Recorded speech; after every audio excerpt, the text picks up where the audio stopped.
तो आप I hope, मैं बीच बीच में इसको कंटिन्यूअस वे में नहीं चला पाता हूँ, सो प्लीज़ उसको आप जो है टॉलरेट करें, लेकिन आप ज़रूर उसको अपने दिनचर्या में तो डेली फॉलो करने का प्रयास करें, ठीक है। लक्ष्य आपको पता है ना क्या गोल है हमारा, क्या है गोल? फरवरी तक हमें गीता एनी हाउ हमें करना ही है और अच्छे से करना है। Reading every translation, reading every purport, shloka, सब इंक्लूडिंग एंड इंट्रोडक्शन। इंट्रोडक्शन पढ़ा था आपने? 30 पन्ने का है और एक तरीके से कंप्लीट समरी है।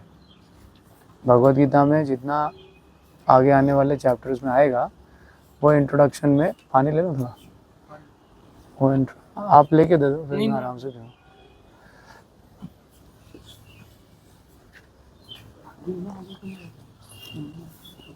तो इंट्रोडक्शन में सब कुछ कवर्ड है। तो किसी को याद है इंट्रोडक्शन से एक भी पॉइंट बताओ? हाँ तो हाँ, उसमें प्रभुपाद जी बताते हैं कि जैसे हमें कृष्ण का चिंतन ऐसे करना चाहिए जैसे एक विवाहित स्त्री होती है और उसका शादी के अलावा भी किसी के साथ कुछ अफेयर चल रहा होता है, वो काम घर के काम इतने अच्छे से करती है कि उसके पति को शक ना हो कि उसका भी भाग्य है। जैसे हमें समय निकाल के अपना प्रिस्क्राइब ड्यूटीज अच्छे से करना चाहिए जिससे हम और हम कृष्ण का चिंतन करें। यस। तो introduction is very very important. In fact हमारे कई प्रचारक इंट्रोडक्शन के ऊपर ही कोर्स निकाल चुके हैं, समझ रहे हो, 2-2, 3-3 महीने का। सो एनीवेज, अभी हम लोग कवर किए थे लगभग 6ठे अध्याय का आधा पोर्शन, ठीक है ना। यहाँ तक हमारा कवर हो चुका था और आज रिमेनिंग पोर्शन यानी 6ठे अध्याय के आधे से लास्ट तक हम कवर करेंगे, ठीक है। बड़ा ही इंटरेस्टिंग टॉपिक है। सो इस पे शुरू करने से पहले जस्ट रिकैप कर लेते हैं कि 6ठे अध्याय के अंदर क्या क्या हो चुका है। तो विनीत प्रभु, अरे ऐसे नहीं करना ना, आगे तक प्रभु मैं सिर्फ सेकंड चैप्टर को पूरा कंप्लीट कर पाया हूँ। क्यों ऐसा कर रहे हैं आप? या हमें डेली रीडिंग करना चाहिए क्या? एक ऑनलाइन बना लेंगे daily reading, half an hour, क्या ख्याल है? क्योंकि सबको ही कोई मैं ही आगे लग रहा हूँ कि अभी इतना हमने बीच में गैप हो गया है, उसके बाद भी हम जिधर से शुरू करते हैं भक्त लोग उसके 3 चैप्टर पीछे हैं। थोड़ा बुक डिस्ट्रीब्यूशन आ गया ना, इस वजह से हमारी रीडिंग। हाँ, तो जो जिसका प्रचार कर रहे हो लोग क्या सोचेंगे? हाँ, कि ये दे रहा है, बस देना जानता है, इसको पढ़ना है, खुद ही इसका इंटरेस्ट नहीं है। तो भैया लो भाई किताबें, हमें तो इसका कोई मतलब लेना देना है नहीं, आप ही पढ़ लो, ये मेरी कॉपी भी आप ही ले लो। तो रीडिंग करना चाहिए, मैं सोच रहा हूँ ऐसा डेली हम शाम को, जैसे अरुण प्रभु बीच में शुरू किए थे, करते हैं, प्रयास करके देखते हैं। आप सब लोग आइए, एक फिक्स टाइम हम जो भी सब लोग के लिए सूटेबल हो सब लोग निकालिए। मुझे लगता है केवल अमित प्रभु अभी तक 6ठा अध्याय किए हैं। हाँ, अमित प्रभु कर लिए। तो बताओ अभी तक क्या हुआ है? 6.35 तक क्या क्या हो चुका है? मतलब प्रभु जी काफी कुछ चीजें थी जो मतलब हमने बेसिकली इसमें अष्टांग योग के बारे में बताया गया और how renunciation and yoga are the same, इसमें ऐसे इंट्रोड्यूस किया गया है। तो इसमें 2 लेवल बताए हैं अष्टांग योग के, 8 लिम्स एज वेल, यम, नियम, प्रत्याहार, समाधि, आसन, प्राणायाम एक्सेट्रा। तो इसमें है ना बहुत इम्पोर्टेंट श्लोक आता है 5 और 6, इसमें कंट्रोलिंग माइंड के बारे में बताया गया। हाँ, अष्टांग योग का यही लक्ष्य है, to control, fix the mind on, fix the मन को ध्रुव कर लेना। ध्रुव समझते हो ना, ध्रुव तारा कभी हिलता नहीं है, उसी तरह मन एकाग्रचित करना। फिर 10 to 17 भी काफी इम्पोर्टेंट है, इसमें हाउ टू प्रैक्टिस अष्टांग योग बताया गया है कि फर्स्ट सेक्लूडेड प्लेस में रहना है। यस, कौन सा है सेक्लूडेड प्लेसेस? नहीं,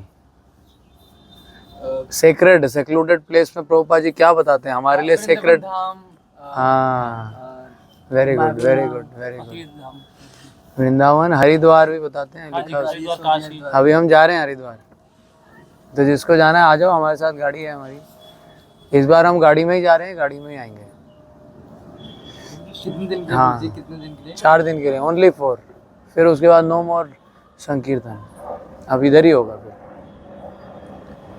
जी फिर कब जाएंगे?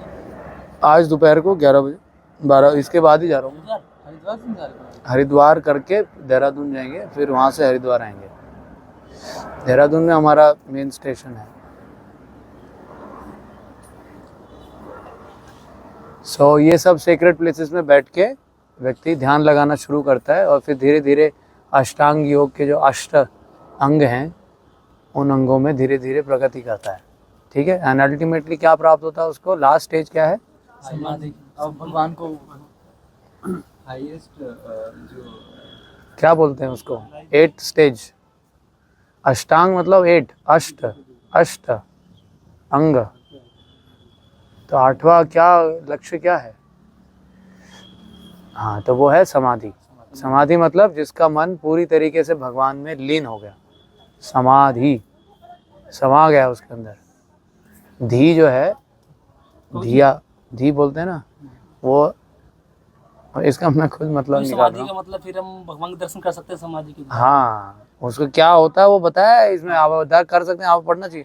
उसमें लिखा है भगवान के चतुर्भुज रूप का उसको दर्शन होता है हृदय में। भगवान की मर्जी होगी तभी कर पाएंगे ना हम दर्शन, तो भगवान की मर्जी। हाँ, तो मर्जी से पहुंच गया ना वो 8वें उस पे। क्योंकि श्री नारद मुनि जी भी नहीं जब जगह तपस्या करी थी तो एक बार दर्शन दिए थे भगवान जी ने श्री नारद मुनि जी को।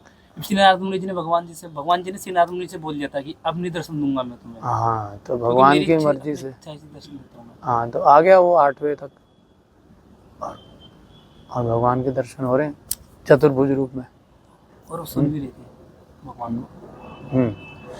तो फिर ये बोलने के बाद अर्जुन अब कुछ उनके अंदर फिर से प्रश्न उठ रहा है ना। अर्जुन हमेशा ऐसी उनका व्यवहार दिखाया है, कुछ भगवान बोलते हैं फिर अंदर ही अंदर कुछ चलने लगता है अर्जुन, फिर थोड़ी देर के बाद वो अनकंट्रोलेबल हो जाता है, फिर पूछ ही देते हैं।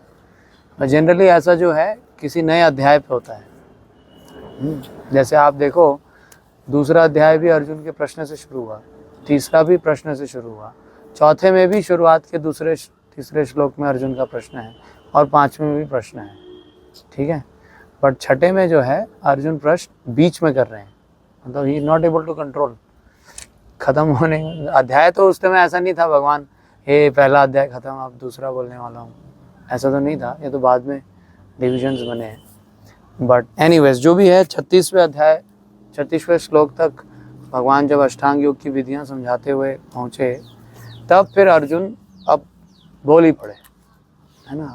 क्या बोले? बड़ा स्ट्रॉन्ग स्टेटमेंट बोले, मतलब एक तरीके से भगवान के जो अभी तक का जो अप्रोच है उसको एक तरीके से अर्जुन रिजेक्ट कर रहे हैं फॉर द फर्स्ट टाइम, है ना। Arjun is rejecting, actually this is very good quality of a disciple, कि डिसाइपल अपना हृदय व्यक्त करता है गुरु के सामने विद रिस्पेक्ट, कि मैं ये नहीं कर पाऊँगा, गुरुजी मेरे लिए और सरल बनाइए। तो इस प्रकार अर्जुन इस अपना हृदय खोल रहे हैं, ऐसे नहीं कि ठीक है आपने बताया तो ऐसे ही देखते हैं, आप बोल ही दिए तो आपको क्या ही मना करेंगे, नहीं, अर्जुन अपना हृदय व्यक्त करते हैं।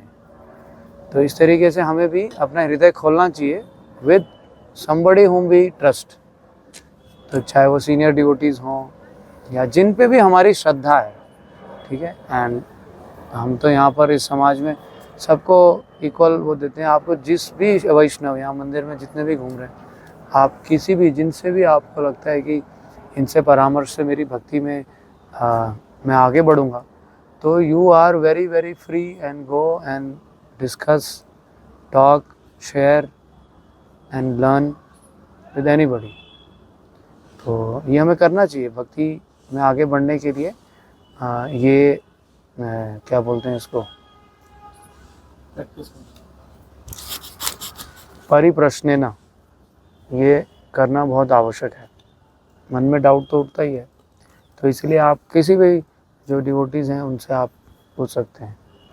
Mohan Rupa Prabhu, Sarvapriya Prabhu, Rishi Kumar Prabhu, very very senior devotees practicing for decades.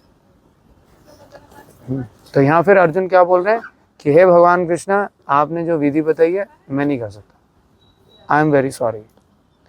तो वो श्लोक बहुत ही प्रसिद्ध श्लोक है, चंचलम ही मना कृष्ण परमाथि बलभद्रतम तस्याहम निग्रहम मन्ये वायु इव सुदुष्करम। अरे ये जो मन जिसको आप कंट्रोल करने की विधि बता रहे हो, ये तो वायु को कंट्रोल करने से भी ज़्यादा मुश्किल है ना, इतना चंचल है, स्पेशली मेरा मन, अर्जुन बोल रहे हैं।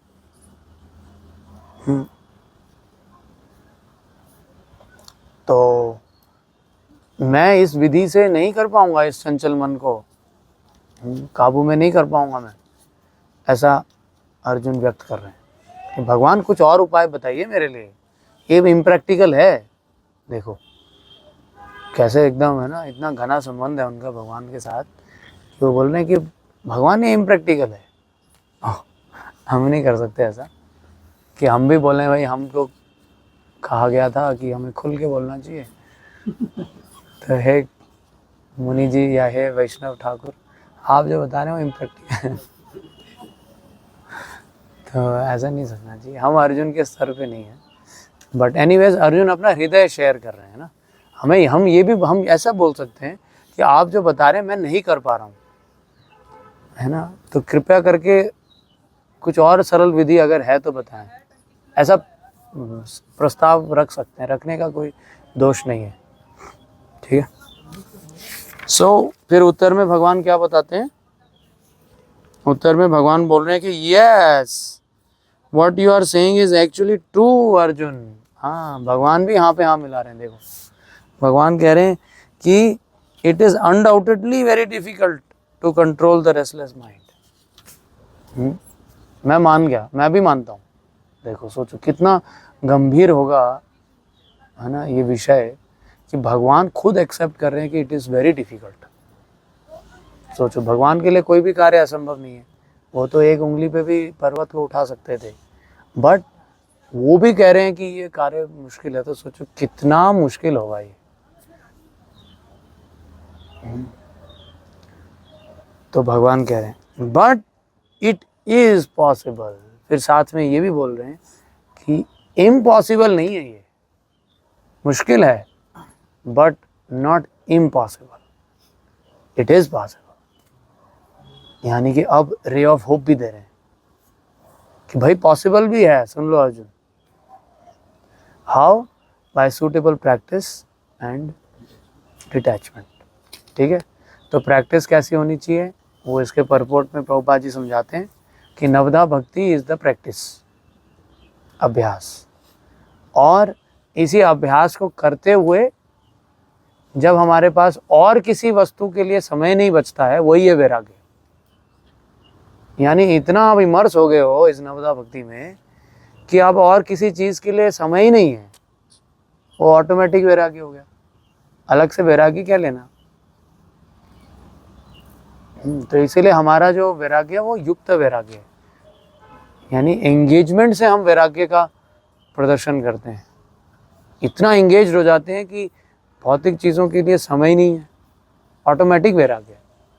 जैसे हम किसी ने बोला कि एक व्यक्ति औसत 20,000 शब्द बोलता है दिन में, ठीक है।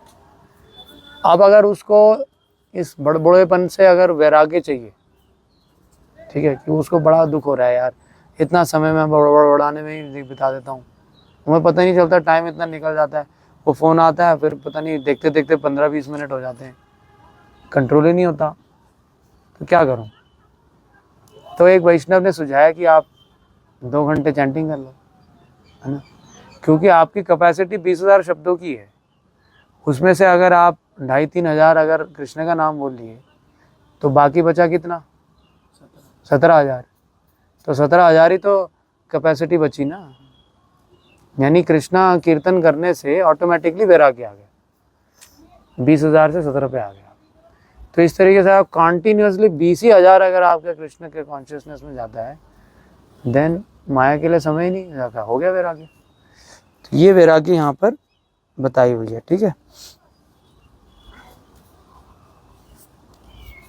हाँ,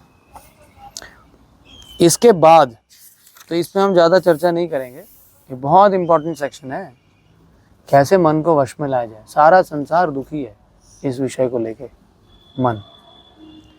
तो हमें यही इवैल्यूएट करना चाहिए किस मात्रा में हम लोग नवदा भक्ति के कार्य में जुड़े हुए हैं, उसी से ही मन संतुष्ट होएगा। ठीक है, अब चलते हैं नेक्स्ट सेक्शन, ठीक है। ये सेक्शन है 38 to 45।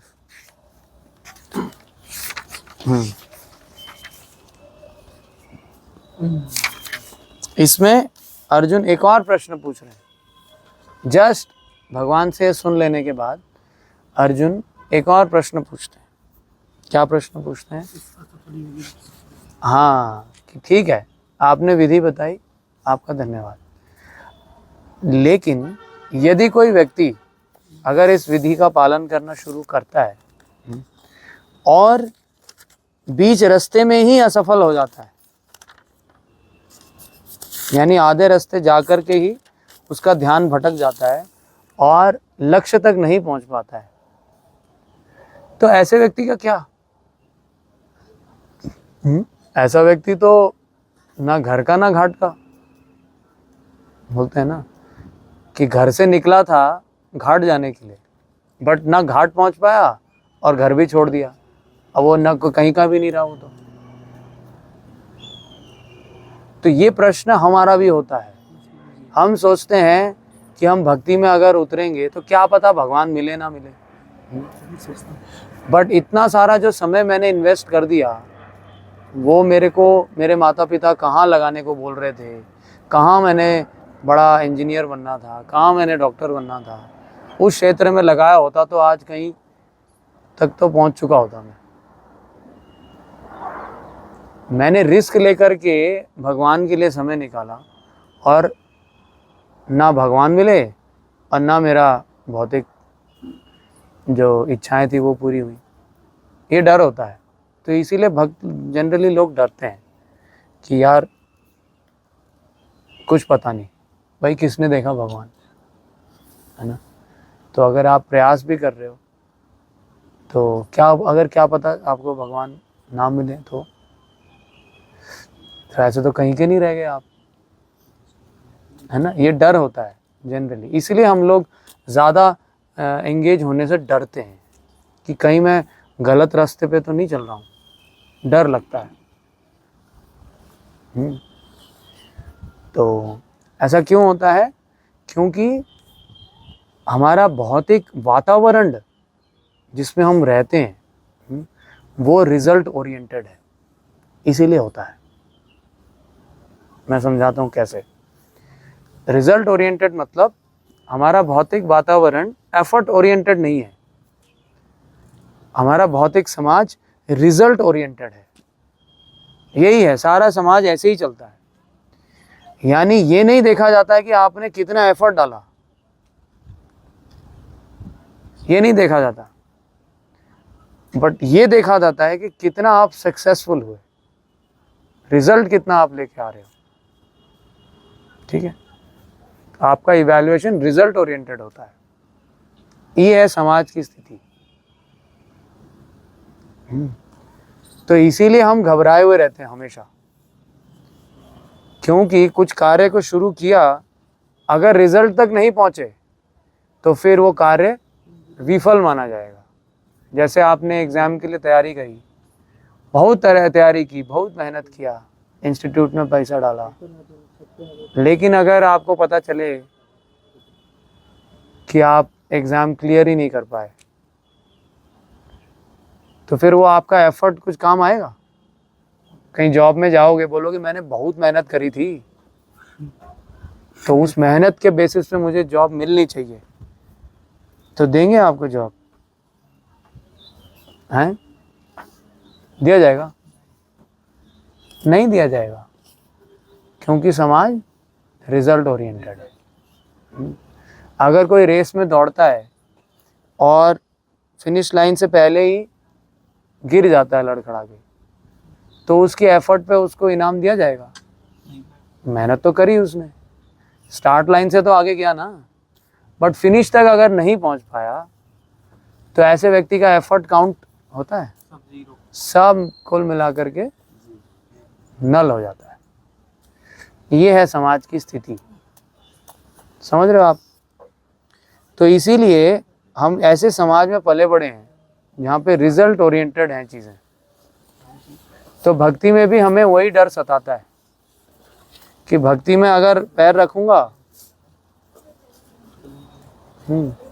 भक्ति में आगे बढ़ूंगा तो क्या पता सफल ना रहूं। डर लगता है। तो इसीलिए कई लोग क्या करते हैं कि सोचते हैं पहले तो मैं पूरा माया को अच्छे से एंजॉय कर लूं, फिर जब शरीर बिखर जाएगा, बूढ़ा हो जाएगा, किसी काम रहेगा नहीं या संसार भोगने लायक रहेगा ही नहीं, तब उठाएंगे भक्ति, तब माला करेंगे। जैसे हम डिस्ट्रीब्यूशन कर रहे थे आर.के. पुरम में, उसने बोला जब मैं रिटायरमेंट लूंगा ना तब खरीदूंगा, अभी नहीं। तो मैंने बोला वो तो बहुत समय है। हाँ, मैं बोल दिया ना, मेरा कमिटमेंट, जब मैं रिटायरमेंट लूंगा ना उसी दिन खरीदूंगा, क्योंकि अभी अगर खरीद लिया तो भटक जाऊंगा मैं तो अभी बहुत इच्छाएं हैं। तो इसीलिए लोग जो है पहले घर का होना चाहते हैं, फिर घाट जाएंगे। पहले घर को तो भोग लें अच्छे से, है ना? क्यों रिस्क लें, ना घर का ना घाट का?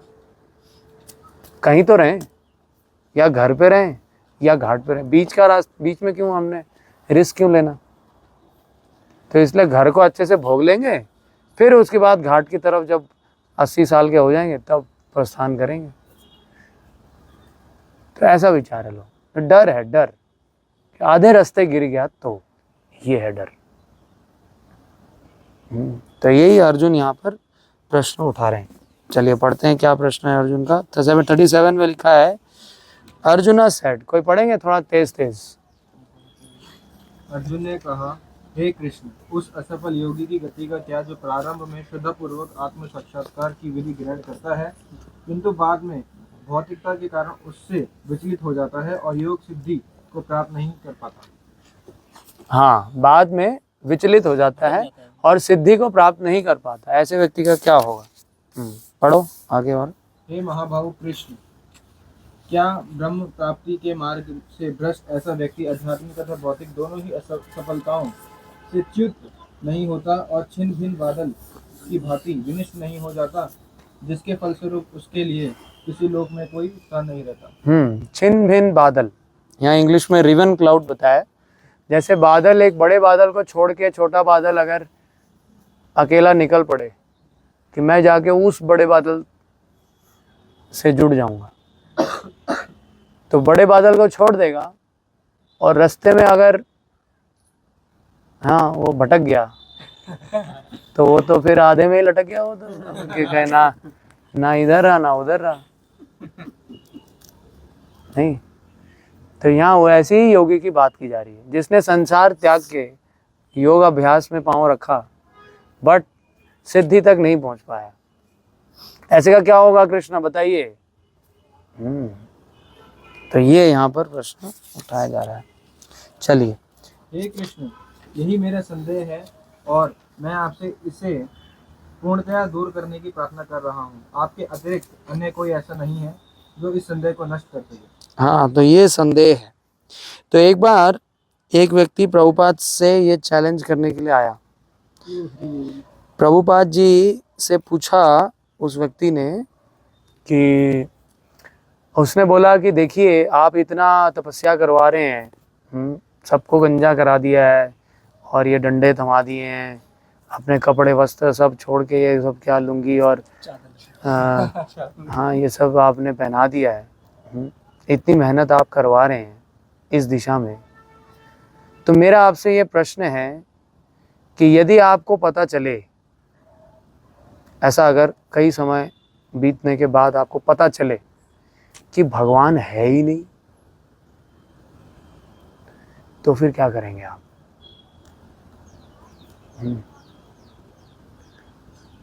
कितना बड़ा धक्का लगेगा। कि मतलब जिसके लिए हम ऐसा किए वो व्यक्ति एग्जिस्ट ही नहीं करता है, कैसा लगेगा आपको? क्या करेंगे आप तब? ऐसे समझ रहे हैं आप? समझ में आ रहा है? जैसे आपने किसी के लिए खाना बनाया, बहुत उत्सुकता से बड़ा अच्छा व्यंजन बनाया, और प्लेट में लेकर के गए तो है ही नहीं कोई भी खाने, तो क्या किया आपने? ये सब ये तो वेस्ट है। व्हाट इज, क्या ऐसा प्रश्न पूछा। तो प्रभुपाद जी फिर थोड़ी देर विचार किए, बोले अच्छा प्रश्न है। प्रभुपाद जी बोले हाँ, बात आपकी ठीक है, बट हम लोग, हमारी तपस्या है क्या?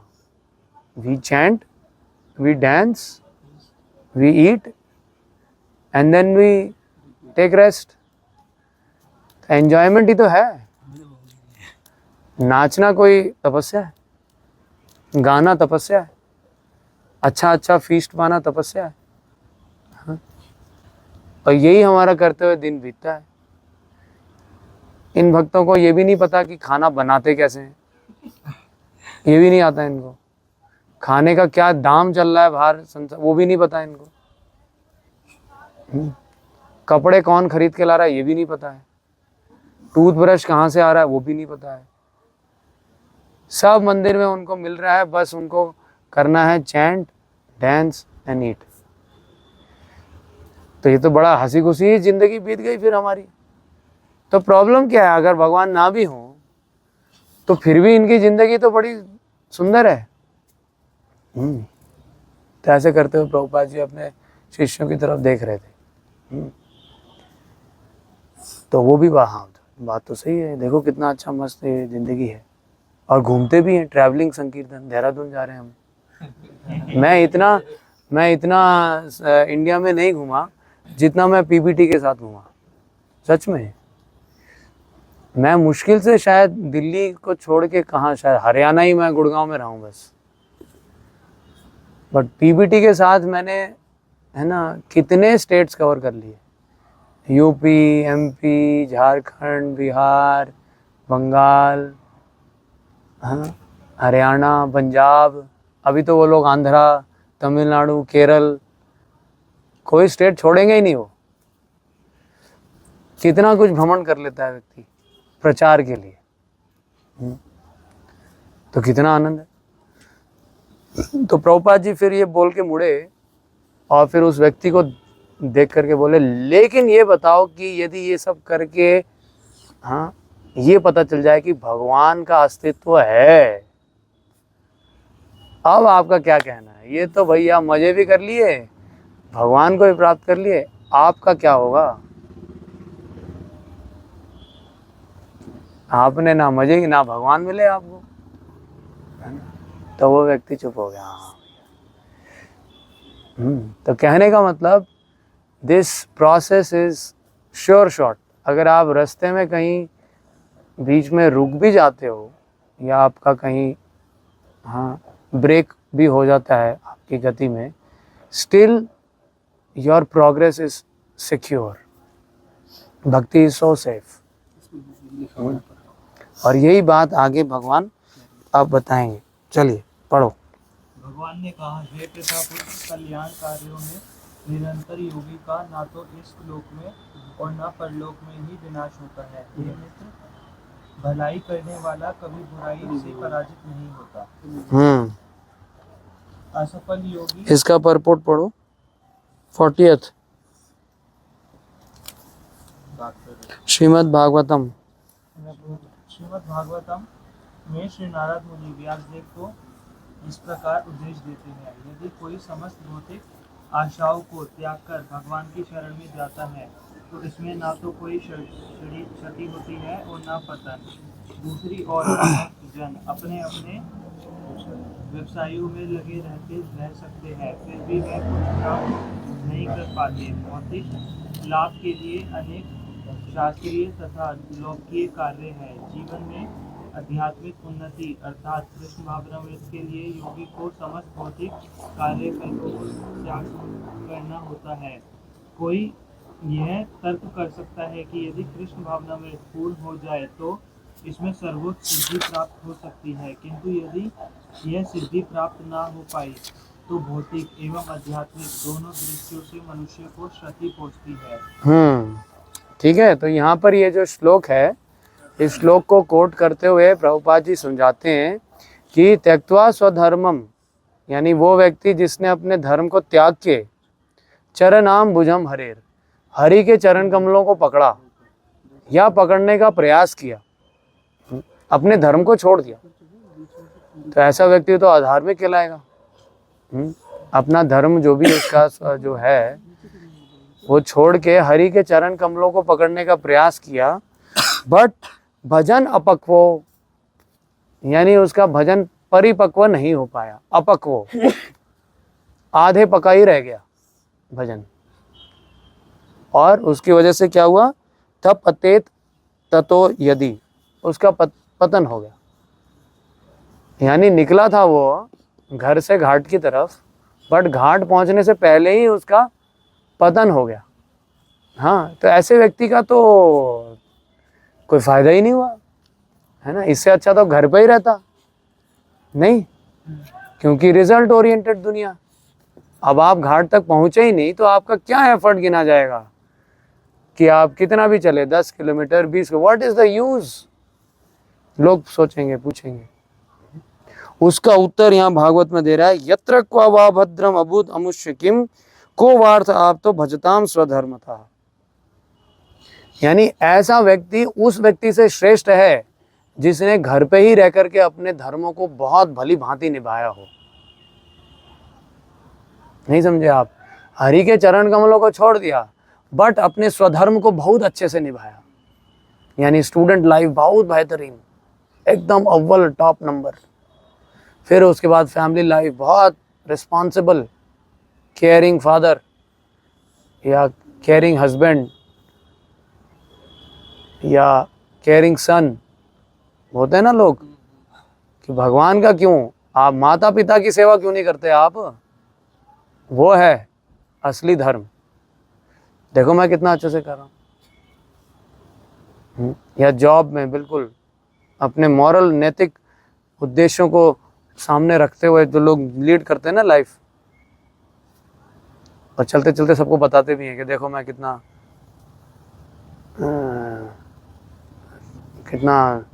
नायक सिटीजन हूँ। तो ये भागवतम बोलता है ऐसे व्यक्ति से वो व्यक्ति श्रेष्ठ है जो इन कर्मों को त्याग दिया, उसने कर ही नहीं पाया बेचारा, और ये सब छोड़ के भगवान के चरण कमलों की तरफ बढ़ रहा था बट रास्ते में ही गिर गया। ऐसा व्यक्ति ज्यादा श्रेष्ठ है। तो इसीलिए हमें क्या डरना है, हमें कोई डर ही नहीं है। क्यों, what, because this path is sure short path. जितना प्रोग्रेस आप भौतिक ये आध्यात्मिक जीवन में करते हो, that effort is taken into account. आध्यात्मिक धरातल जो है वो एफर्ट पे बेस्ड है, रिजल्ट पे नहीं। और सांसारिक जो समाज है वो रिजल्ट ओरिएंटेड है। इसीलिए भगवत गीता में बोला कि नेहा भिक्रम नाशोस्ति, यानी आपका जो एफर्ट है दैट विल बी प्रिजर्व्ड। ये हम पहले पढ़ चुके हैं दूसरे अध्याय में। अभिक्रमा, अभिक्रमा मतलब योर एफर्ट, योर कर्मा। ये नहीं बोला कि नेहा रिजल्टमा नाशोस्ति, कि तुमने जो जो रिजल्ट अर्जित किए हैं that will not be wasted. No, नेहा भिक्रमा नाशोस्ति। तो इसीलिए वाई फियर, भक्ति में हमें खुल के एडवांस करना चाहिए without fear, because every step that we take it is preserved. जैसे बैंक में जैसे ही पैसा पहुंच जाता है तो हम सुकून हो जाती है हमारी, प्रिजर्व हो गया भैया, अब वो हमारे खाते में ऐड हो चुका है, अब मुझे किसी का भय नहीं है। हमें बुक डिस्ट्रीब्यूशन में बड़ी भय रहती है, डेली लाखों लाखों का लक्ष्मी आता है। तो जब तक बीबीटी के अकाउंट में डिपॉजिट ना हो जाए, वो अखिलात्मा प्रभु कितने परेशान थे, है ना, आप जानते हैं। अखिलात्मा प्रभु डेली देहरादून में बोलते थे, ये भक्त जा रहा है, इसके साथ भिजवा दें, ये जा रहा है, इसके साथ भिजवा दें। फिर मैं भी जा रहा था, आप ले जाओगे, क्योंकि लक्ष्मी इनसिक्योर है जब तक बैंक तक नहीं पहुंचा, और जैसे ही बैंक में चला गया तो सिक्योर हो गया। उसी तरीके से भक्ति में किया गया हर कार्य इज ऑटोमेटिकली सिक्योर। और यदि जीवन के अंतकाल तक हम 100% तक नहीं भी पहुंच पाए, तो whatever 25, 30, 35, 40 whatever percentage we advance, that is preserved. और अगले जन्म में you start with 36, you don't start with 0, you start with 36, because spiritual plane is depends upon our efforts। लेकिन बाकी जितना भी आपने किया है, चाहे आप पायलट बन गए, डॉक्टर बन गए, लॉयर बन गए, whatever you may be, but अगले जन्म में आपको ये नहीं, ये बच्चा पिछले जन्म में लॉयर था यार, इसको सीधा बिठाओ वहां पे, इसका सारा एग्जाम करो कैंसल, नहीं, फिर से पढ़ो भाई, फिर से A for apple, B for bat करना पड़ेगा, नहीं गिना जाएगा, डिस्ट्रॉयड। मरने के बाद तो result also is destroyed, that also does not take, you can not take with you. Result oriented है ना हम लोग संसार में, कि रिजल्ट के बेसिस पे गिना जाता है आपको, बट अगले जन्म में आपको पिछले जन्म के result also will not be taken, क्योंकि वो आप कोई जानते ही नहीं क्या थे आपके रिजल्ट पिछले जन्म के। लेकिन भगवान हर व्यक्ति के एफर्ट्स को याद रखते हैं, और उसी अनुपात में उसको किसी भी जन्म में क्यों ना हो, उसको उसी अनुपात में उसको रेसिप्रोकेट करते हैं। इसका बहुत अच्छा उदाहरण यहाँ पर है ना, 43 श्लोक पढ़ो। अच्छा नहीं, अभी हम थोड़ा और इधर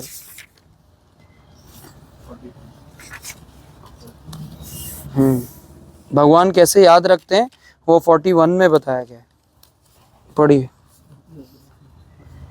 अनसक्सेसफुल योगी का क्या होता है? असफल योगी पवित्र आत्माओं के लोकों में अनेकानेक वर्षों तक भोग करने के बाद या तो सदाचारी पुरुषों के परिवार में या कि धनवानों के कुल में जन्म लेता है। ठीक है, तो जो असफल योगी है, दो तरीके के असफल योगी इधर बताए हुए हैं, है ना। एक जो बहुत शॉर्ट टर्म में ही गिर गया, जैसे होते हैं ना कई लोग उत्साहित होकर के आते हैं, 2-3 महीने बहुत उत्साहित रहते हैं, फिर एकदम से गायब हो जाते हैं। तो कहाँ गया भाई वो, तो ही इज गॉन, अब तो दिखता ही नहीं वो मंदिर में, पहले तो इतना कूदता था वो। होता है ऐसा, है ना, एकादशी रखेंगे बाद, जब मतलब बहुत एक्सट्रीम करते हैं, बट ऐसा करना भी बुरा नहीं है, बुरा नहीं है। ऐसा सो कॉल्ड नकली उत्साह दिखाना भी बुरा नहीं है, it will also be taken into account. भगवान इतना भी याद रखते, 3 महीने भी कोई करके अगर चले जाए, वो भी भगवान ध्यान में रखते हैं। तो इसलिए एक शॉर्ट टर्म योगी है जो शॉर्ट टर्म में ही उसका पतन हो गया, और एक लॉन्ग टर्म योगी है जो कि बहुत लंबे देर तक किया बट फिर पतन हो गया। दोनों ही अनसक्सेसफुल हैं। तो इधर शॉर्ट टर्म की बात बताई जा रही है। शॉर्ट टर्म योगी को पहले देवलोक में जाके पूरा भोगने का अवसर मिलता है। देखो कितना सिक्योर है लाइफ अगर हम भक्ति करते हैं तो।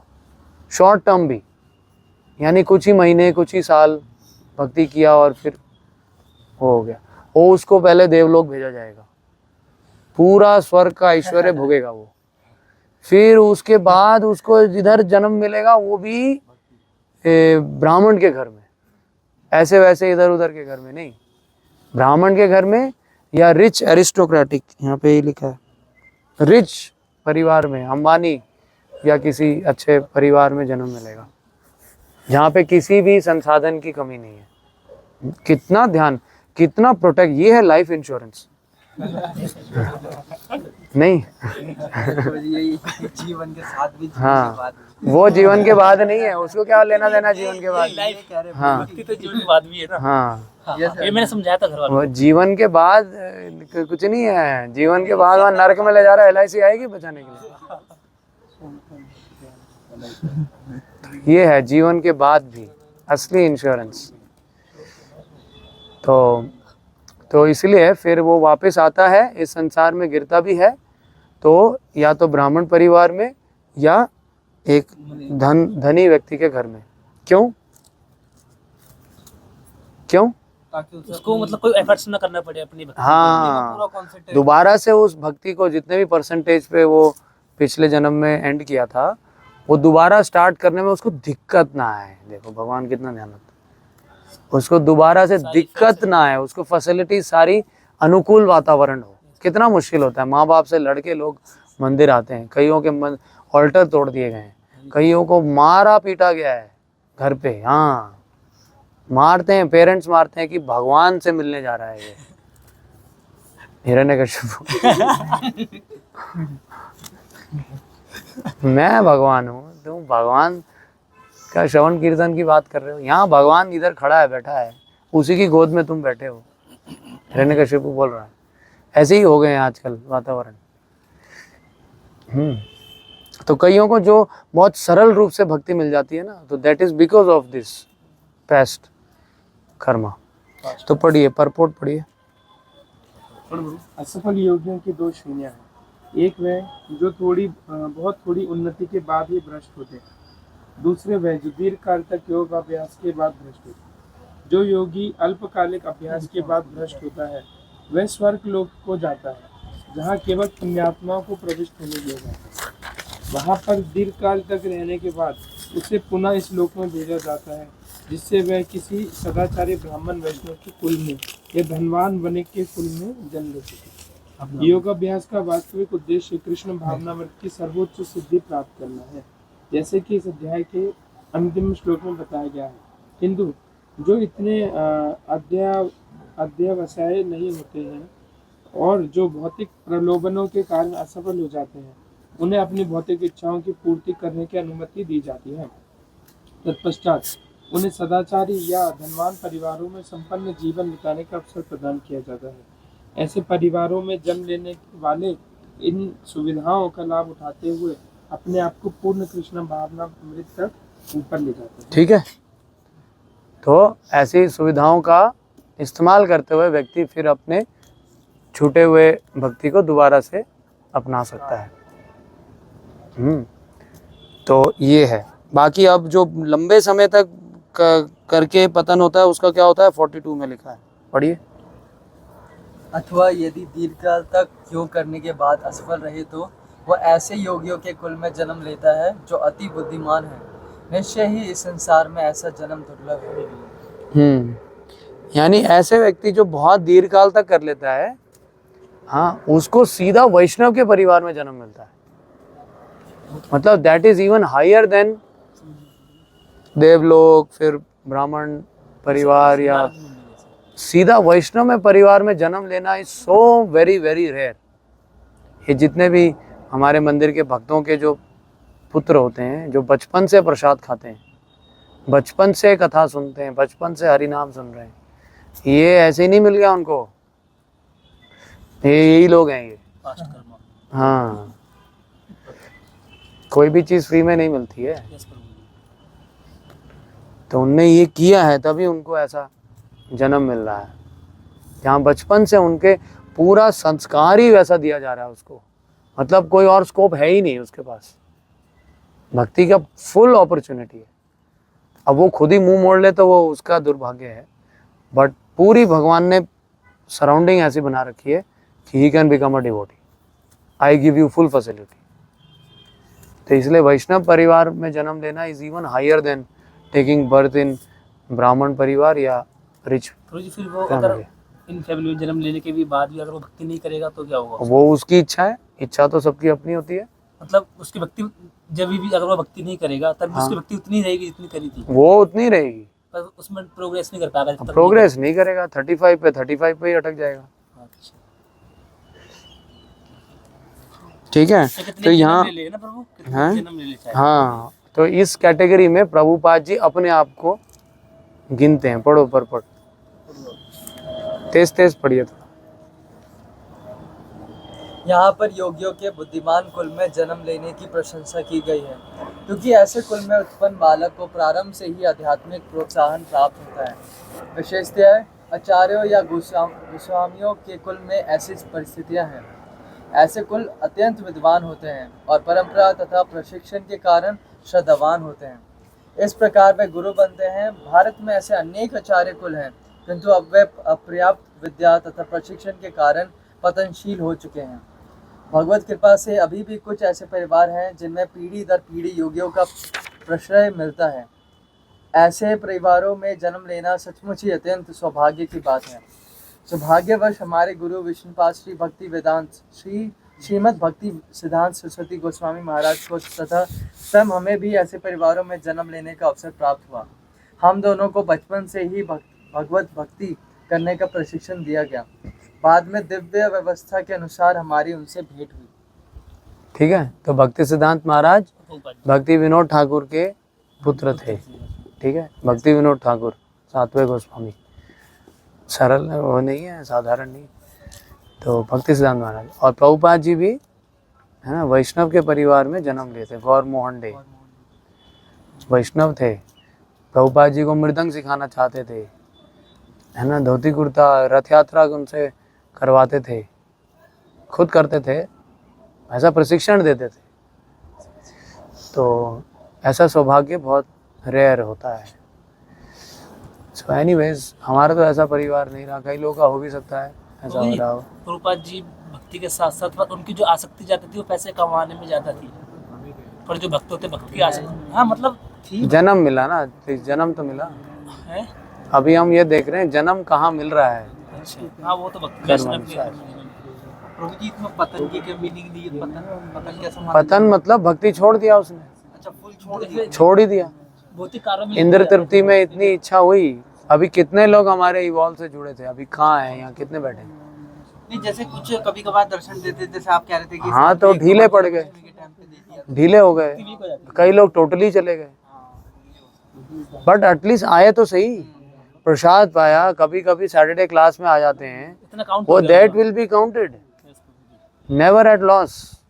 लेकिन बाकी जितना वो क्लब में जाते हैं या वो मीट खाते हैं, वो नाचते हैं, गाते हैं, पब्स में घूमते हैं, वो सब भी उनका, पड़ेगा उनको। हाँ, वो सब तो उनका होना पड़ेगा।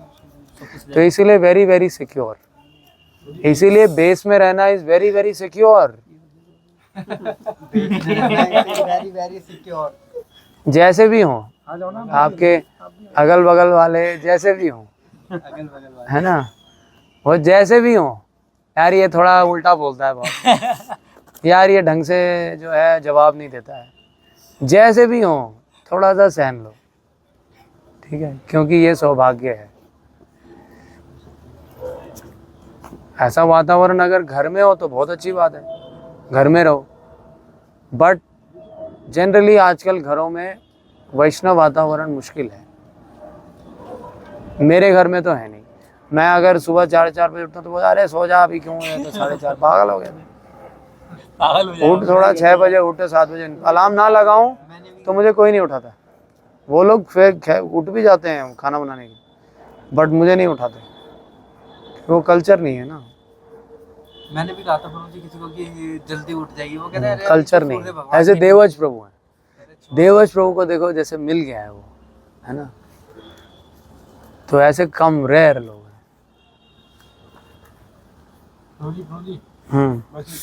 मुझे आपने बताया कि जो योग भ्रष्ट होते हैं उनको बचपन से मिलता है वैष्णव परिवार। जैसे कई लोग होते हैं, तो मैं अपनी बात करूँ तो मैं तो अभी 2-3 साल पहले आया हूँ। उससे पहले तो मैं सब नॉन वेजिटेरियन हाँ। सब करता था। हाँ, मैं किस कैटेगरी में आया? ये भी सुकृति है, ये पहली बार बात है। सुकृति सुकृति है, पिछले मतलब जन्म कुछ, हाँ, कुछ किसी साधु की सेवा की, जिसकी वजह से आपको कम उम्र में वो वातावरण मिल गया। कई लोगों को मिलता है 65 साल की उम्र में जाके भक्त मिलते हैं, फिर भक्ति शुरू करते हैं, और वो लोग यही बोलते हैं काश मुझे ये 15 साल की उम्र में मिलता, अभी मैं कहाँ होता। बोलते हैं, मेरे मामा खुद बोलते हैं कि भांजा तू बहुत लकी है, मैं होता तो आज मैं इधर होता ही, मैं आश्रम में होता ब्रह्मचारी। वो जितने हम सभी बैठे थे हमारे थोड़े बट अभी मैं थोड़ा सा लेट हो गया, बट एनीवेज अभी मिल तो गया मुझे, मैं इससे भी बहुत खुश हूँ। बट तुम्हें तो अभी 19 साल में मिल गए, तो पूरा ज़िंदगी भर तुम्हारे पास पूरा स्कोप है, जितना भी आप आगे 100 कर सकते हो पूरा। कई लोगों पे समय ही नहीं है बेचारों को 100 करने के लिए, समय मिला ही नहीं, वो सब है ना सुकृति के कारण। जितना हमारा सुकृति होती है उस लेवल पर मिलता है। मुझे कोई 15 साल की एज में आ जाए और फिर बाद में वो ब्रह्मचारी बनता है और एक अच्छा अपनी सेवा के लिए गुरु, हाँ, तो उसने 15 साल की एज तक नॉनवेज वगैरह खाया, तो भगवान ने खाने ही क्यों दिया? जब उसको एक गुरु ही बनना था, इतना महान वैष्णव बनना ही था, एंड सपोज तो वो 15 साल बनना था नहीं, वो खुद उसकी इच्छा से बना। वो भगवान को ऐसा रोबोट की तरह थोड़ी देर को ये बनना है और ये बन के रहेगा तू, ऐसा नहीं। मतलब प्रभु जी मेरे भगवान ने मतलब सिचुएशन ऐसी दी कि वो बन सकता है भाई, अब बाकी तेरी। मुझे मतलब एक सन्यासी बनने तो वो से पहले सिचुएशन जो है वो भगवान क्रिएट करते हैं, बट वैष्णव बनना ना बनना वो आपकी खुद की इच्छा है। जैसे बुक डिस्ट्रीब्यूशन की फैसिलिटी हम देंगे कि बुक्स होना चाहिए, भक्त होने चाहिए, गाड़ी की व्यवस्था हो जाती है, उसका भी खर्चा आपको टेंशन नहीं लेना है, प्रसाद भी खिला देते हैं, बट अल्टीमेटली बुक डिस्ट्रीब्यूशन में आप जाते हो कि नहीं जाते हो वो आपकी इच्छा है, वो नहीं हम फोर्स कर सकते आपको। तो इसलिए फैसिलिटी भगवान तैयार कर देंगे कि देखो तुम अच्छे भक्त बनने के लिए सारी व्यवस्था है यहाँ पे।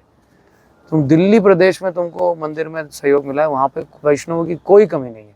कई लोग सीधा जन्म ही लेते हैं पुंडीचेरी में जहाँ कुछ नहीं है।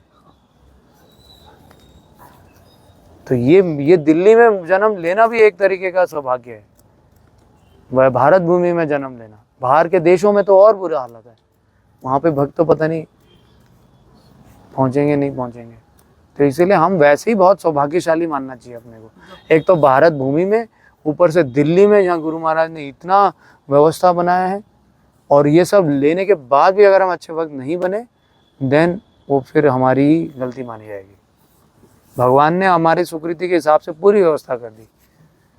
अच्छे से अच्छे भक्त यहाँ पर हैं जिनका आप परामर्श ले सकते हो। मोहन रूपा प्रभु जी हैं, गुरु महाराज भी थे, अभी गुरु प्रसाद महाराज हैं, बाकी अन्य सर्वप्रिय प्रभु हैं, ऋषि कुमार प्रभु हैं, रसराज प्रभु हैं, अजन्मा कृष्ण प्रभु हैं, नीचे ही हैं तो।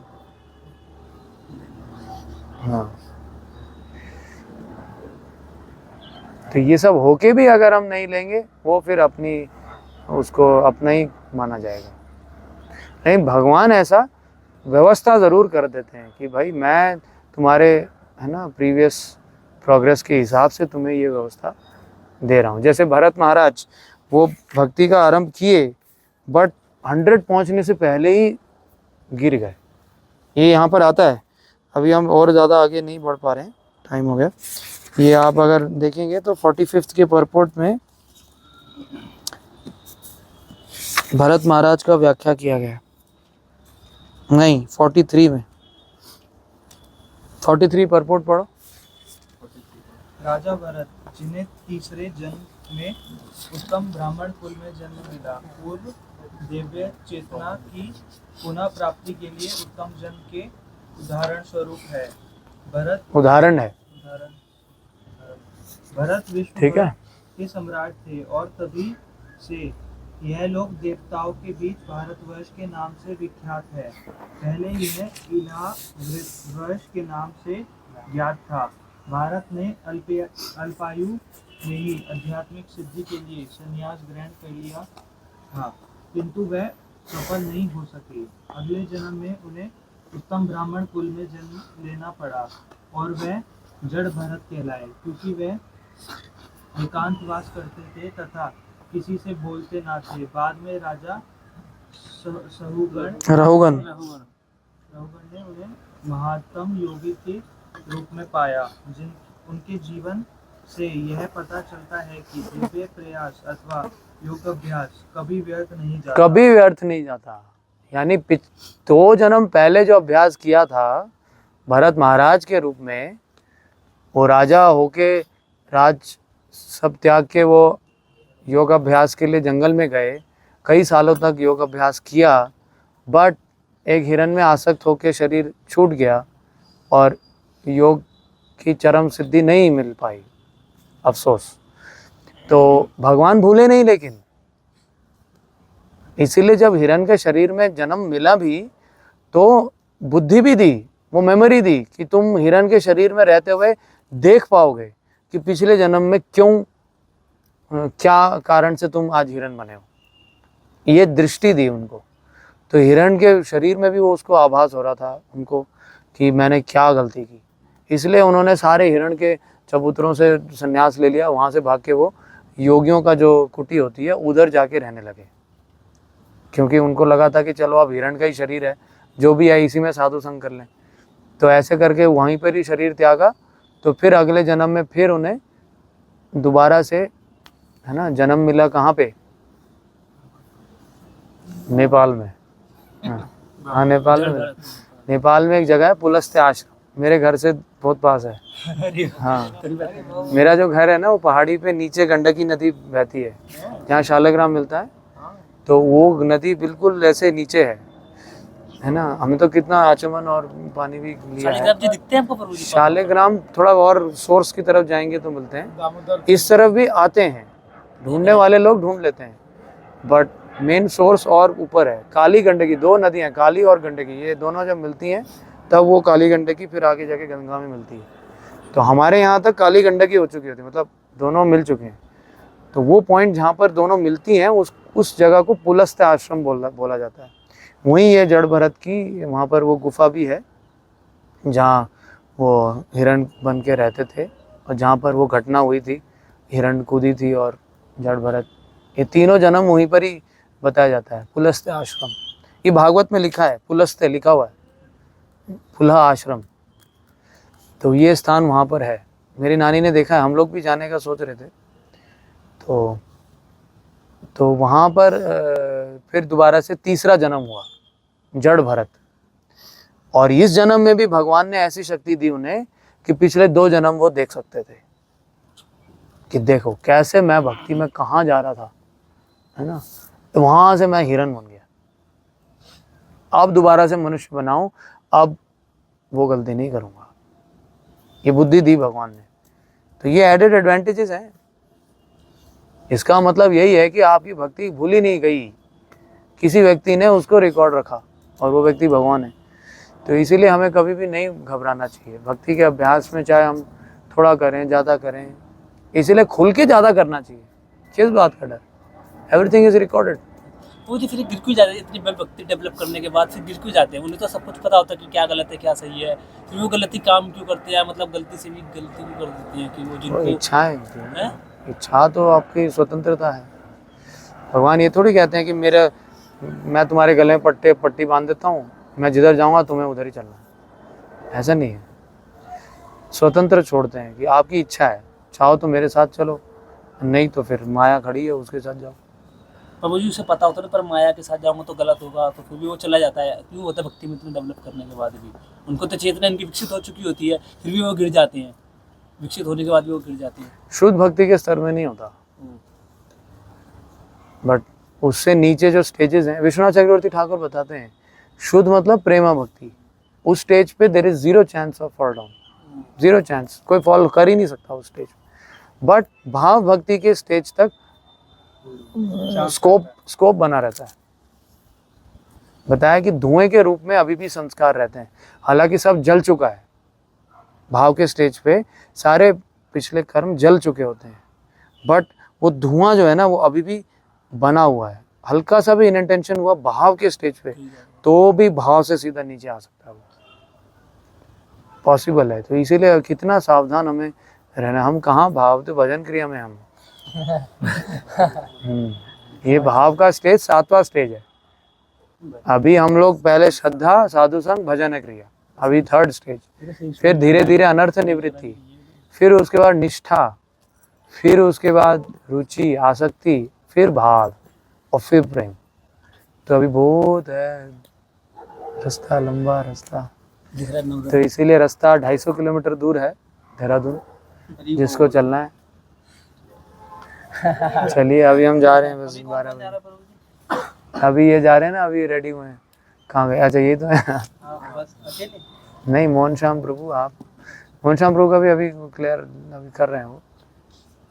और किसी को चलना है चलो, हम थर्सडे को वापस आ जाएंगे। Thursday we are coming back. मेरा एक क्वेश्चन है बांग्लादेश को लेके, पूछूं क्या? बांग्लादेश, तो इसको हम खत्म कर लेते हैं। अभी क्या एक दोबारा पढ़ना है? नहीं बस, तो ये देखिए अब यहाँ पर हमने ये चर्चा की है।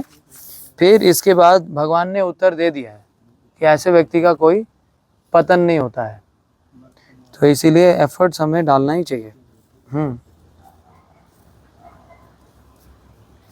तो और धीरे धीरे क्रमशः भगवान 35 से आगे और बढ़ाते हैं, फिर और बढ़ते बढ़ते एक दिन जब उसका 100% हो जाता है फिर वो भगवत धाम वापस चले जाता है। ये बात 45वें श्लोक में भगवान बोलते हैं। फिर उसके बाद लास्ट के 2 श्लोक हैं 46, 47, जिसमें भगवान फाइनल कंक्लूजन दे रहे हैं। यस, तो this is the conclusive verse, जहाँ से एक नए शुरुआत होगी भगवत गीता में। ठीक है, ये होता है 47वें श्लोक में 6.47। यानी इस श्लोक के बाद भगवान अब डायरेक्ट मुद्दे की बात पे चर्चा होगी। ठीक है, अभी तक तो इधर उधर कई सारे प्रोसेसेस भगवान ने दिए हैं, बट अब ये लास्ट श्लोक जो है इस अध्याय का, इसमें वो बूम करके कंक्लूजन देंगे और फिर भगवान अगले अध्यायों में फिर एक अलग ही दृष्टि पे चर्चा शुरू करेंगे, और वो अलग दृष्टि है भक्ति योग। अभी तक भक्ति योग चर्चा नहीं हुआ है, अभी हमारा कर्म योग, ज्ञान योग और इस अध्याय में अष्टांग योग, इनकी चर्चाएं हुई हैं। ठीक है ना, लेकिन अब शुरुआत होगा 47 में।